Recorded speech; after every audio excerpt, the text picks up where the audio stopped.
The Fox and the Crane's Invitation. A moral story. Once there lived a fox and a crane in a forest. They both were friends.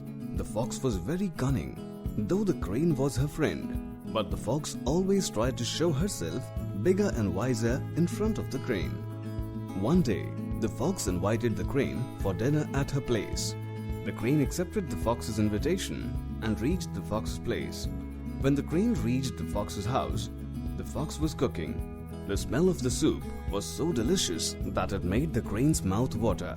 The fox served the delicious soup in 2 plates. The fox started lapping the food greedily with his tongue, but the crane kept quiet, wondering how to eat from the plate. He could only dip the tip of his long beak in the soup and could hardly have a taste of it. He felt insulted and thus decided to leave from there with an empty stomach. A few days later, the crane invited the fox for dinner. The fox agreed. The crane also prepared the soup, and this time, he served the soup in a jug with a long and narrow neck. The fox was not able to drink the soup from that narrow neck jug. Out of frustration, she threw the jug on the floor and said to the crane, "Can't you see? I don't have a long beak like you. Don't you know how to take care of your guests?"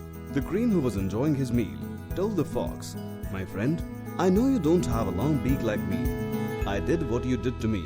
I served the food according to my convenience, like you served according to your convenience that day. Friends should support each other rather than humiliating." The fox realized her mistake, but she lost a good friend. Moral of the story: as you sow, so shall you reap.